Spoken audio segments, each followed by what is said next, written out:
Welcome back to another episode of No Bolts Left Behind. In the last episode, I got this Ford Explorer 5-liter V8 and transmission dropped into my 68 Mustang, but it's kind of just sitting in there right now, not bolted in, it's not adjusted. So today I want to get this thing officially mounted, permanently mounted in there, and I went out and picked up some bolts for the engine mounts, so let's get started.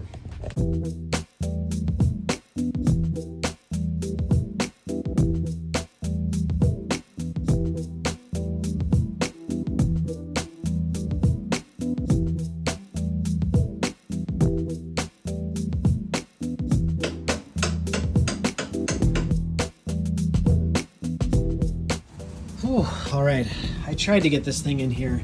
I got it in through 2 of the 3 holes, but this last hole, no matter what I do, I just can't quite. Let me see if I can get this guy down there. Right there. I just can't quite get that lined up. I tried lifting this up and down and left and right. It's close, but I think that the mount itself is bottoming out here before I can get that bolt in. So I'm going to take just a little bit of material off with this Dremel here, and it should be good. All right, awesome. Got that bolt through there. Just a tiny little bit of clearancing on that motor mount and we're good to go. All right, 1 down and 1 to go.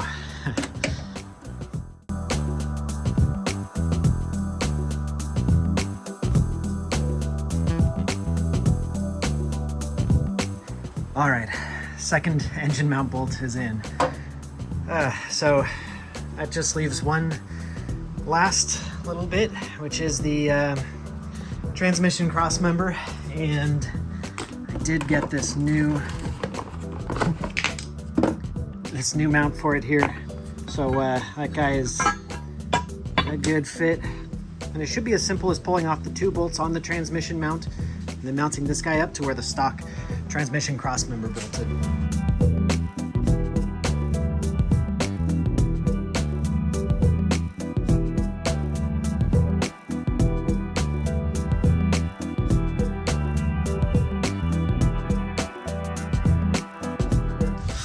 All right, well, looks like this little cover thing is touching the crossmember, so I guess I'll go ahead and take this thing off.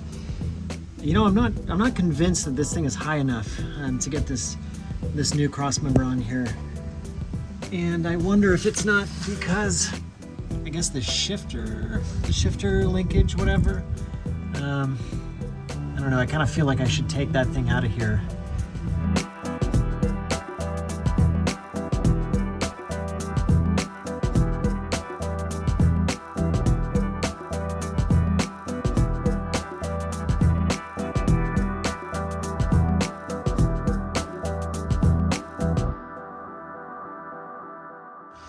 All right, well, it's getting pretty close.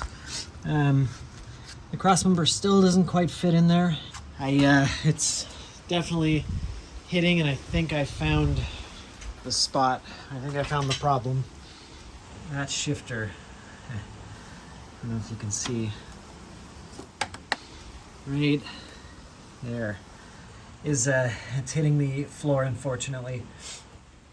Not sure what I'm going to do about that in the long term, but I think in the short term, for now, I'm just going to go ahead and pull that shifter thing, whatever, I believe that's the gear switcher. I'm going to go ahead and pull that thing off, and we'll see if we can get this crossmember in here. All right, well, I got it up just a little bit more, but now I'm seeing another place. I don't know if you can see if I can get a shot right there where it's hitting. There you go. You can see it hitting right there on the, I guess, whatever this, right here, this crossmember. It's kind of like an unused tab of the transmission. So I can probably get like a Sawzall up there and cut that off, but we're starting to get real close up here at the top. Let's see if you can see that area right up there. Right there. I'm worried that we're gonna hit this thing, this cross member here before I get high enough to get this cross member on, because I think I'm gonna have to go up like, I mean, a good bit here. I think like another few inches, so it's really not looking good for this AOD to fit in this car, which is a bummer. I know I can just cut the top of this transmission tunnel and make some room, but I really didn't want to have to go through all of that. All right, I'm gonna do some research, make sure I'm not missing anything or doing anything wrong here, and then we'll go from there. All right, well, a little bit of bad news. I'm running into a few problems getting this guy to sit in here. So obviously the transmission is not particularly happy, but the other problem, which is kind of a big one, is that it seems like the engine oil pan now seems to be hitting the cross member. I don't know if you can really see. Let me see if I can get. There you go. All right. Well, there's this is the driver's side, and you can see it just is clearly hitting right there on the oil pan, right on that cross member. I just have no idea why that's hitting. My first thought would be that the engine might be too far back. And, it occurred to me that could account for the issue with my transmission. So, of course, I'm thinking like maybe I got the engine mounts backwards or something. And I searched and searched. And from what I can tell, this is the correct orientation of these engine mounts, which is set back quite a bit, It is definitely noticeably set back. I don't know, maybe I can just try and flip these around. I know that's not right, but I wonder if that'll get the engine to fit in here. Yeah, I just don't know. I did, of course, buy the absolute cheapest engine brackets that I could find here. I did have to replace these guys, and I don't know, maybe these just don't fit right. It's hard to say. Oh well, I guess this happens. It's all kind of part of the fun of engine swapping, I guess. So we'll figure out what's going on, and we'll assess the best way to maybe reposition the engine, or maybe I need to slide it forward a little bit. I don't know. All right, well, it's the next day, and last night I did a lot of research. I did a lot of thinking, and I think I learned a few things that I definitely didn't know before about my particular engine transmission setup. But the transmission in particular, I realized that what I originally thought was a Ford AOD transmission is actually a Ford AOD-EW transmission, or also called the 470RW. I think I got those letters right. If not, I'll put it right here. I do know that the AODE and especially the AODEW are a little bit more stout transmissions, and they have better gear ratios supposedly for acceleration. So that's a good thing, I guess. Also that they have electronically controlled shifts, which I think doesn't really matter too much for me, but fine. So those are the upsides of the transmission. Actually, those are pretty good upsides. The downsides are maybe they don't quite mount the same in the transmission tunnel. Certainly, I found a little bit of information that says maybe not all AOD transmission conversion, cross members fit the AODE or EW 470R, whatever. I don't know. I really didn't find anything definitive about that. So I'm actually curious if there's any Ford transmission experts out there. Please let me know, clarify this in the comments, but it seems pretty obvious with mine that there's something different about this, because it surprised me if that cross member just straight up was wrong. I guess the aftermarket is like that sometimes. Things are just totally wrong and no explanation why, but I thought about this, and I think I want to try one solution before going into like a custom cross member, or maybe trying to buy another one and crossing my fingers that this next one works. I think I'm going to go ahead and try and flip my motor mount brackets. From the factory, they are kind of offset towards the rear about 1.5 inches, and I just don't see why I couldn't switch the left side to the right side and the right to the left, and instead make it set forward about 1.5 inches from the center line. Obviously, the first thing that comes to mind is that that's not a good idea to move your weight forward. You're going to negatively affect handling and, weight distribution and all that. And definitely moving the engine as far back as possible is always best practice. However, I did a lot of research to try and figure out just how much effect this might have on the weight distribution and the handling characteristics. And from what I can tell, for your basic like front engine rear wheel drive like muscle car, every 2 inches or so, you're shifting about 40 to 45 pounds from the rear wheels to the front wheels. So I feel like I'm fine with this small compromise. And certainly I'm not going for like a track car or any sort of like a handling performance car for this particular build at this stage of the build. So maybe I'll make sure to get an aluminum radiator for the front, and maybe I'll just move the battery from the front to the rear if I'm really worried about it, if it's bothering me. All right, well, I guess it's time to set up the engine hoist again. We'll get this thing rolled back and we'll get going on this.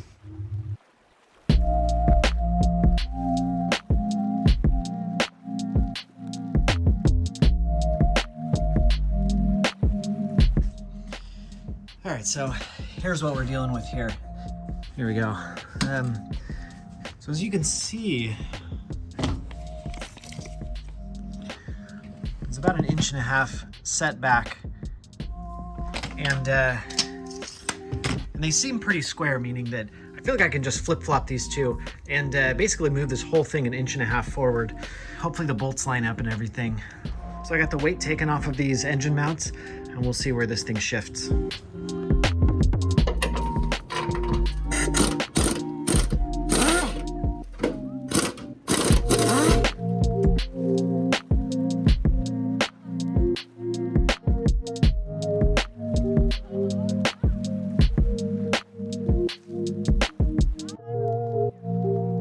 All right, there we go. And just to make sure, there you can see an R, which was on the right side of the car. So we're gonna try and flip that guy, and hopefully, I don't see why these bolts won't line up.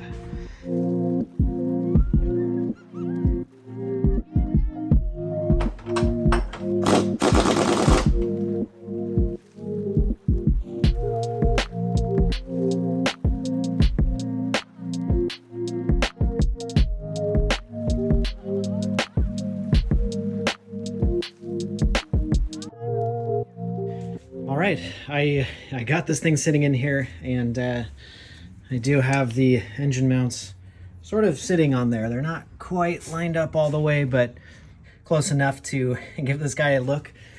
And kind of looks like that solved all of my problems. It's kind of crazy actually how perfectly this lines up now. So obviously the oil pan, I don't know if you can see, but definitely more than enough clearance now. Actually quite a bit of clearance. Last but not least here, this absolutely does fit. And it seems like this is pretty well lined up with the engine mounts. Crazy. I guess one little tiny hiccup is the fact that these engine mounts are tilted just a little bit back this way. I think I'm just gonna pull these guys off really quick and elongate the two holes so that I can slide it back down onto the frame. So a little bit of an adjustment, but not a big deal. I'm so happy, man. I'm so happy. I was pretty down last night, when this thing wasn't fitting and it was hitting everywhere. And now that I know I'm gonna get this thing bolted up and sitting in here perfectly, I'm so stoked. All right, I'm gonna pull these back out real quick. We'll get them adjusted. We'll get this thing back in here.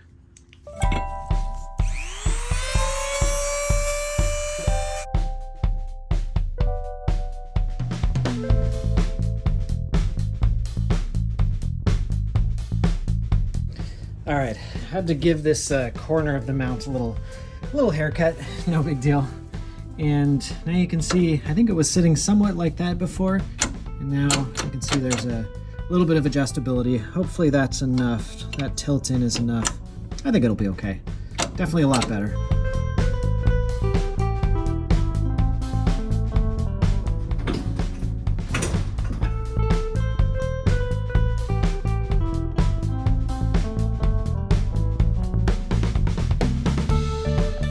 Sweet. Okay, I guess that's it. Engine is mounted in there and it looks actually pretty darn straight. I'm happy with these engine brackets. The position looks good, and before I tighten everything down, the last thing I want to do is go ahead and put in that cross member on the transmission.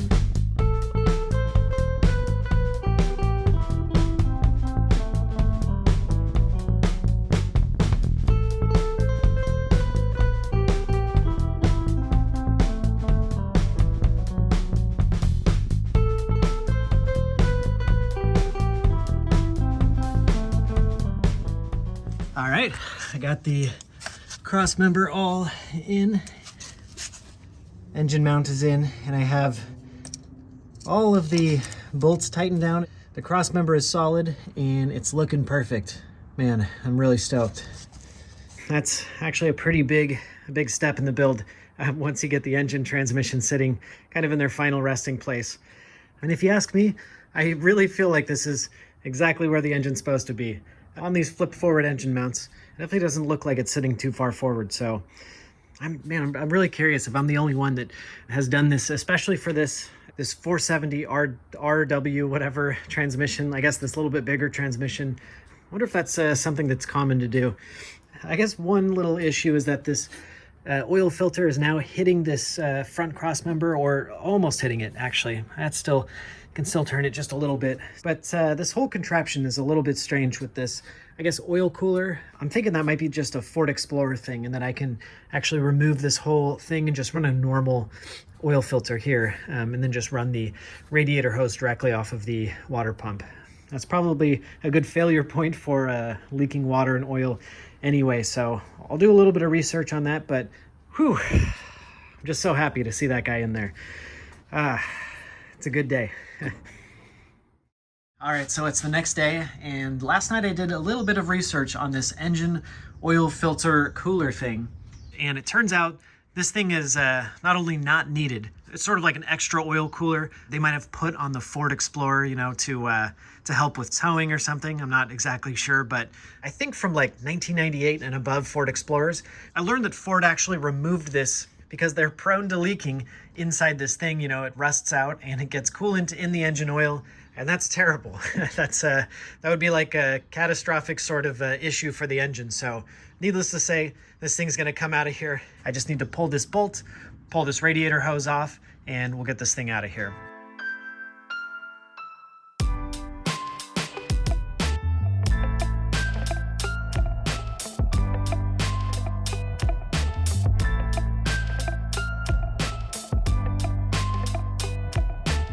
Awesome. So that thing came right out of here. No drama, and always good to remove a failure point or unnecessary complexity, all that stuff. So I'll need to find some sort of adapter that goes from whatever this big size is to whatever the oil filter size is. Hopefully that's easy to find. So speaking of adapters, I'm also going to need to adapt my fuel rail, and luckily my fuel lines that I ran for the Holly Sniper setup, in fact the whole fuel system should be good to plug right in without much modification right to this engine. I can see from the Ford they did like a wraparound here which puts the fuel lines out here, but I think it's pretty obvious I should just disconnect them right from here, and then we can run these two lines into whichever sides. Hopefully I guess they're long enough.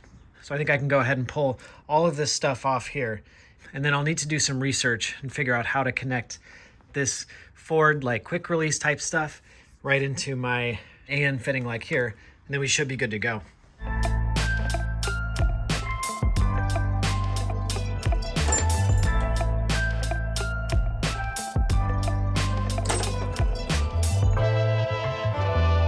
Awesome. These guys popped right off. The next thing I want to do, and I'm a little scared to do it, it's just one of those scary things. I want to try and fit the headers and see if they fit on this thing. Kind of meant to do that when I was putting the engine in, but it was such a circus getting this thing in there that I kind of forgot, because sometimes you do actually need to kind of lift the engine up or down to put in your headers. They don't always get in there. But there is one thing. When I test fit these headers when the engine was out of the car, I found that tab right there on the transmission was hitting. whatever this thing is, and it wasn't by much, but obviously that's an unused tab on this setup, whatever that's for. So I definitely do need to cut that off. So I'm gonna go ahead and just do that first. I don't know if that's aluminum or steel. I hope it's aluminum. That'll make it a little easier. I'll get my hacksaw, cut that guy off, and then we'll try and test fit these headers.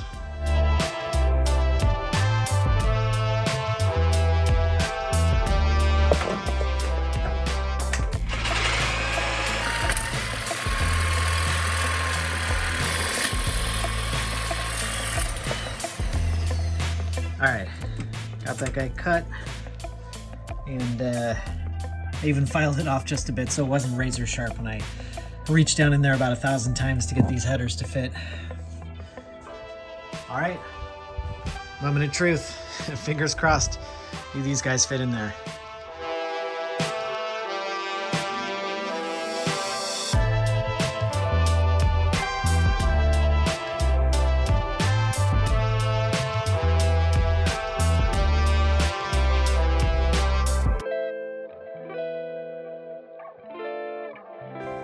All right, these fit perfect. Awesome. That's a huge, huge relief. Ooh, and this is the starter side too, so you can see, I guess it's probably better to get down there, but you can see plenty of clearance by the engine mount. It does get pretty tight around the, I think that's the idler arm down there, right there, but there is just a hair of clearance, so I think that's probably okay. We'll have to see when the engine's running if it moves in that direction, but I don't think it's going to make a difference.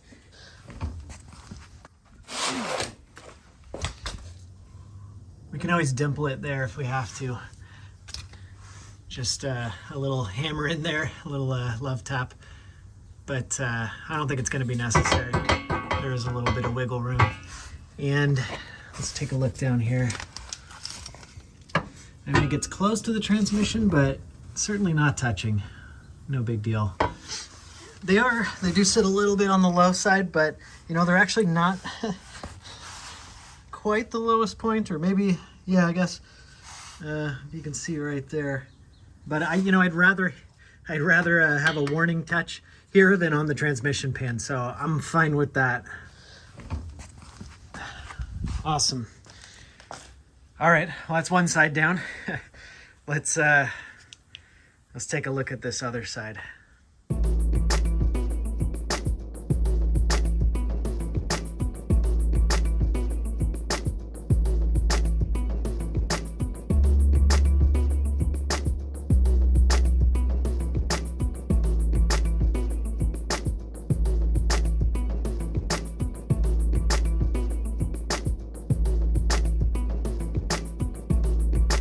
All right, I got this guy bolted in here too, and it fits pretty well.